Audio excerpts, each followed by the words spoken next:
अगला क्वेश्चन है, उसमें आपको एक थोड़ी सी डिफरेंट करके इक्वेशन दी हुई है। इक्वेशन कहती है 2x² minus x plus 1/8 is equal to 0। इसमें ये जो c वाली टर्म है ax² plus bx plus c, जो ये वाली टर्म है, हम इस टर्म को पहले सिंप्लीफाई करेंगे इसका एलसीएम लेके। यहां पे देखिए इन तीनों का एलसीएम कितना आएगा, 8 यहां पे बन जाएगा ये 16x² माइनस वहां पे आ जाएगा 8x और यहां पे आ जाएगा प्लस 1 इज इक्वल्स टू 0। ठीक है, हमने एलसीएम ले लिया। इतना तो टेंथ में हो यार, ये सब तो आना चाहिए। 8 एलसीएम ले लिया और ये इक्वेशन ऐसी बन गई। अब मैं 8 को वहां भेज दूं तो ये 0 से मल्टीप्लाई होकर 0 बन जाएगा। इक्वेशन बनेगी 16x² minus 8x plus 1 is equals to 0। अब हम इस इक्वेशन के फैक्टर करेंगे। प्रोडक्ट, इन दोनों का प्रोडक्ट जो है 16 और 1 का प्रोडक्ट, ये आना चाहिए 16x² और प्लस या माइनस करके आना चाहिए माइनस 8x। हम यहां पे देखिए 16x को वैसा ही लिखते हैं, 16x² माइनस 8x। इस 8x की जगह पर मैं 4x माइनस 4x लिख दूं और प्लस 1। अगर आप माइनस के 4x और माइनस के 4x को ऐड करोगे तो ये माइनस का 8x बनेगा, और अगर आप माइनस के 4x के साथ इस माइनस के 4x को मल्टीप्लाई करोगे तो 4 4 जा 16 माइनस माइनस प्लस, मतलब 16x² भी आएगा। तो इसका मतलब ये हमारे फैक्टर है। तो हम यहां से देखिए कॉमन उठा लेंगे। इन दोनों के पास 4 है और x कॉमन है, वो है 4 4 जा 16। तो हम यहां से 4 और x कॉमन ले लेते हैं। अगर हमने यहां से 4x कॉमन लिया तो इसके पास एक 4 रह जाएगा। 16 जो है वो है 4 4 जा 16 और साथ में x²। तो हमने एक 4 और एक x की पावर ले ली, तो यहां पे बच गया 4x। और यहां पे अगर आप देखें हमने 4x का पूरा ले लिया तो यहां पे बचा 1। दूसरे वाले स्टेप में देखिए, ये वाली जो साइड है इनमें से कुछ भी कॉमन नहीं आ रहा, तो हम यहां से -1 कॉमन ले लें। अंदर यहां पे बच जाएगा 4x और वहां प्लस था उसका माइनस हो जाएगा और वो बन जाएगा 1। ठीक है, देखो हुआ क्या वहां पे। हमने वहां पे, जब भी मैंने पिछले लेक्चर में भी कहा था, ये जो थर्ड वाली टर्म होती है जब ये नेगेटिव में होती है तो हमें हमेशा यहां पे जो कॉमन उठाना होता है ना, उसे लेती बार ध्यान रखना कि उसको ऐसा उठाएं कि लास्ट वाली टर्म का साइन भी चेंज होना है, क्योंकि यहां पे वही फैक्टर आना चाहिए जो यहां पे आया है। ठीक है, तभी मैंने वहां पे -1 लिखा, क्योंकि मैं जब -1 को -1 से मल्टीप्लाई करता तो +1 ना था। तो अगले इसमें देखिए 4x -1, 4x -1 फिर से कॉमन है। 4x ये हमने ले लिया, इसके पास भी बचा 4x और यहां पे बचा -1। तो अब दो फैक्टर्स को मल्टीप्लाई करके 0 आ रहा है, इसका मतलब या तो ये 0 है या तो ये 0 है। तो हम पहले लिखेंगे either 4x -1 is equal to 0, और ये भी दूसरा भी 4x -1 है, ये इक्वल टू 0। तो यहां से देखिए x की वैल्यू आ जाएगी 1/4 और यहां से भी x की वैल्यू आ जाएगी 1/4। तो ये दोनों हमारे रूट हैं और यही हमारा आंसर है। ठीक है, ये क्वेश्चन बहुत ही आसान, बहुत ही सरल तरीके से हो गया फैक्टराइजेशन। अगला क्वेश्चन देखते हैं। अगला जो क्वेश्चन है वो है 5th क्वेश्चन है 4.2 का। ये कहता है 100x² माइनस 20x और साथ में है +1 इज इक्वल टू 0। इसके फैक्टर निकालने को कहा गया है आपको और इसके रूट्स फाइंड करने हैं। देखिए सबसे पहले मैंने कहा ना, पहली टर्म और आखिरी टर्म को मल्टीप्लाई कर लो, कितना आ रहा है 100x²। अब 20 को ऐसे तोड़ना है कि जब उसको मल्टीप्लाई करें तो 100 आए और जब उसको प्लस माइनस करें तो 20 आए। तो यहां देखिए पहली टर्म बिल्कुल सेम, लास्ट वाली टर्म को भी सेम उतारेंगे। इसको मैं लिख रहा हूं -10x -10x -10x। दोनों देखिए बड़े सिंपल तरीके से आ गए। अब देखिए यहां पे, अब इन दोनों में से हम कुछ कॉमन ले सकते हैं। दोनों के पास 10 है, दोनों के पास x है, तो मैंने यहां से 10 ले लिया और साथ में x ले लिया।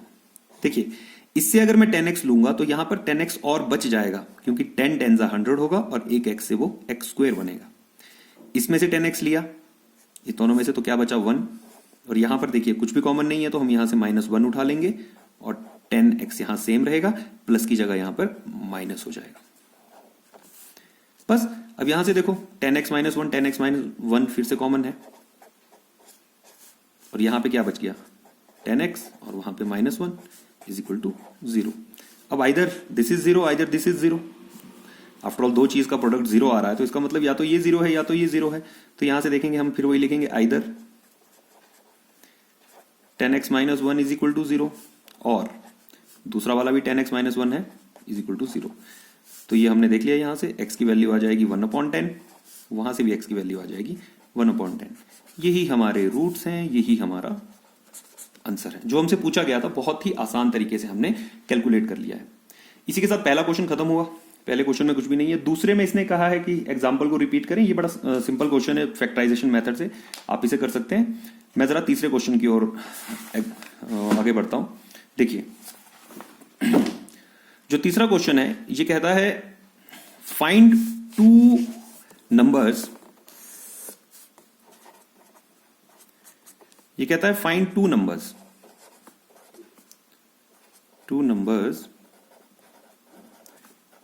whose sum is 27, whose sum is 27 and product is 182। Third question है आपकी बुक में, बड़ा सिंपल सा क्वेश्चन है। ये कहता है दो नंबर है जिनका सम जो है वो 27 है, और जो उनको अगर मल्टीप्लाई करें तो प्रोडक्ट जो है वो 182 आता है। आपको कहता है फाइंड द नंबर, वो नंबर बताओ कौन सा है। अब देखो, सबसे पहले अगर ये दो नंबर की बात कर रहा है, जब हम इसका सॉल्यूशन करेंगे तो सबसे पहले हमें देखो जो पहला नंबर है, जो हमारे लिए पहला नंबर है, उसको हम एज्यूम कर लेंगे। हम लिखेंगे लेट फर्स्ट नंबर, मान लेते हैं जो पहला नंबर है वो x है। अच्छा जी, अगर पहला नंबर x है तो दूसरा नंबर कैसे आएगा? हमने क्या कहा अभी, उसने कहा है हुज सम इज 27। मतलब अगर आप पहले नंबर को और दूसरे वाले नंबर को सम करो तो 27 आ रहा है। तो पहला नंबर तो हमने x मान लिया है। अगर मुझे इस नंबर की वैल्यू चाहिए तो मैं इसको उठा के परे इस तरफ भेज दूंगा। तो ये प्लस का है तो ये वहां जाके हो जाएगा माइनस। इसका मतलब जो दूसरा नंबर हो, चाहे आप उसे कुछ भी मान लो, वो आएगा 27 माइनस x। तो हम यहां लिखेंगे सो सेकेंड नंबर, जो सेकेंड नंबर हो जाएगा आपका वो हो जाएगा 27 माइनस x। ठीक है जी, 27 माइनस x हो गया। अब इसने एक कंडीशन दी है, हम लिखेंगे अकॉर्डिंग टू क्वेश्चन। इसने कहा था अगर आप इस पहले नंबर को, क्या है हमारा पहला नंबर x, और दूसरा नंबर 27 माइनस x, ये कहता था अगर आप इनको मल्टीप्लाई करो, प्रोडक्ट निकालो, तो कितना आ रहा है 182। ये तो इक्वेशन बन जाएगी। कीजिए, x से 27 को मल्टीप्लाई, ये बन गया 27x। इस x से इसको मल्टीप्लाई करेंगे तो ये बनेगा माइनस एक्स स्क्वायर, और राइट साइड में बच जाएगा 182। इस पूरी इक्वेशन को एक तरफ ले जाओ, मैं इन सबको उठा के राइट साइड ले जा रहा हूं। ये कुछ ऐसा बनेगा, देखो यहां पे 0 रह जाएगा, वहां पे हो जाएगा 182 minus 27x plus x square. और या तो मैं इसी इक्वेशन को थोड़ा सा और सिंप्लीफाई करके ऐसा लिख सकता हूं, x square minus 27x plus 182 is equal to 0। अब ये एक क्वाड्रेटिक इक्वेशन बन गई है। अब हम इसे सॉल्व करना पड़ेगा। तो सॉल्व करने के लिए सिंपल फैक्टराइजेशन मेथड।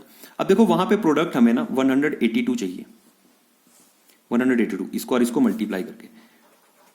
अब अगर मुझे 182 को स्प्लिट करना है, पहली टर्म तो सेम रहेगी, आखिरी टर्म भी सेम रहेगी।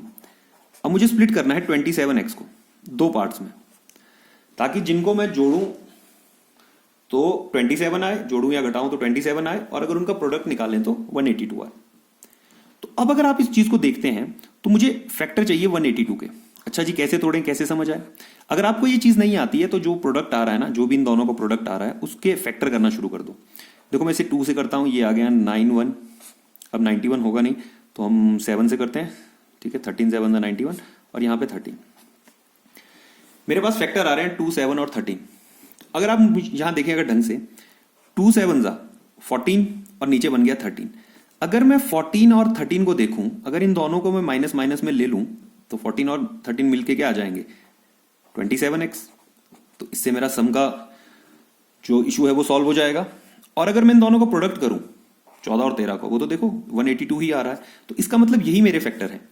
तो फैक्टर के लिए हम क्या करेंगे, सबसे पहले यहां पे मैं लिखता हूं माइनस 14x और यहां लिखता हूं माइनस 13x। यहां पे माइनस और प्लस का ध्यान रखना बहुत जरूरी होता है। आपको यह भी देखना होता है कि प्रोडक्ट में साइन क्या है। तो यहां पे 27 माइनस का है, लेकिन जो प्रोडक्ट आ रहा है इसका और इसका वो पॉजिटिव है, वो पॉजिटिव 182 एक्स स्क्वायर था। तो अब कॉमन ले लीजिए, यहां से x कॉमन, इसके पास एक x बचेगा और इसके पास बचेगा 14, उन दोनों में से -13 कॉमन आएगा और यहां बचेगा x और यहां बचेगा -14, राइट साइड में 0। यहां से x -14 फिर से कॉमन है, x -14 और अंदर बच जाएगा x -13 इज इक्वल टू 0। इससे x -14 लिया तो x बच गया, इससे x -14 लिया तो -13 बच गया। तो either this is 0 either this is 0। अब तो आपको आ गया होगा, ये आसान है काफी, either x -14 is equal to 0 और x -13 इज इक्वल टू 0। तो यहां से आपकी x की वैल्यू आ जाएगी 14, यहां से x की वैल्यू आ जाएगी 13। ठीक है जी, आपको 2 नंबर बोले थे, तो अगर आप पहला आपका x होता है तो दूसरा 13 होगा, अगर आपने पहला 13 माना है तो दूसरा, हमारा दोनों ये आंसर बिल्कुल सही होगा। ठीक है, ये हो गया क्वेश्चन नंबर 3। अब 4th क्वेश्चन में देखिए, इसका जो क्वेश्चन नंबर 4 है ये भी बहुत आसान सा क्वेश्चन है। देखिए क्वेश्चन नंबर 4 कहता है find 2 consecutive positive integer sum of whose square is 365।